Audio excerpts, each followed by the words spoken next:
ঈদের পর দেশের রাজনৈতিক অঙ্গনে যে সৌহার্দ্যপূর্ণ পরিবেশ তৈরির কথা ছিল, বাস্তবে দেখা যাচ্ছে তার উল্টো চিত্র। শুভেচ্ছা বিনিময় ও পুনর্মিলনীর মঞ্চগুলো এখন পরিণত হয়েছে রাজনৈতিক শক্তি প্রদর্শন, প্রতিপক্ষকে আক্রমণ এবং পুরনো হিসাব নিকাশ মেটানোর জায়গায়। বিএনপির সিনিয়র নেতা রুহুল কবির রিজভী সরকারের বিরুদ্ধে চক্রান্তের জাল বিস্তারের অভিযোগ তুলে সতর্কবার্তা দিয়েছেন। তবে তিনি কারা এই চক্রান্ত করছে তা স্পষ্ট করেননি।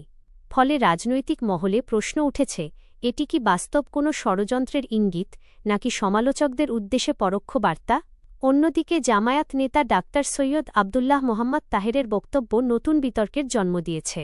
বিরোধী দলে থেকেও নিজের প্রভাব ও প্রোটোকল সুবিধার কথা প্রকাশ্যে তুলে ধরে তিনি রাজনৈতিক প্রতিপক্ষের চেয়ে সরকারের কাছে নিজের গুরুত্ব বেশি বলে দাবি করেন।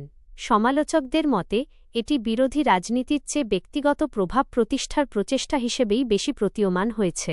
এনসিপিকে ঘিরেও বিতর্ক থামছে না। একদিকে দলটির নেতারা কিচেন ক্যাবিনেট ও প্রভাবশালী মহলের সঙ্গে সম্পর্কের অভিযোগ অস্বীকার করছেন, অন্যদিকে তাদের বিরুদ্ধেই দুর্নীতি ও নিয়োগ বাণিজ্যের অভিযোগ সামনে আসছে। ফলে নতুন রাজনৈতিক শক্তি হিসেবে নিজেদের বিকল্প দাবি করলেও স্বচ্ছতা নিয়ে প্রশ্ন থেকেই যাচ্ছে। এদিকে আওয়ামী লীগের রাজনীতি নিয়ে হুম্মাম কাদের চৌধুরীর কঠোর বক্তব্য দেশের রাজনৈতিক সহনশীলতার প্রশ্নকে আবার সামনে এনেছে।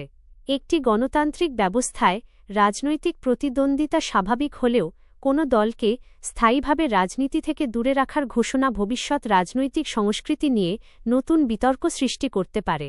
মন্ত্রীদের বক্তব্যেও উঠে এসেছে সমাজের নৈতিক অবক্ষয়, মৌলবাদ এবং স্বাস্থ্যখাতের দুর্নীতির মতো গুরুতর বিষয়। তবে সমালোচকরা বলছেন, দীর্ঘদিনের সমস্যাগুলোর দায় শুধুমাত্র অতীত সরকারের ওপর চাপিয়ে দিলে বর্তমান কর্তৃপক্ষের জবাবদিহির প্রশ্নও সামনে আসে। সব মিলিয়ে ঈদ পরবর্তী রাজনীতিতে সবচেয়ে বেশি চোখে পড়ছে পারস্পরিক আক্রমণ, ক্ষমতার ভাষা এবং অভিযোগের রাজনীতি।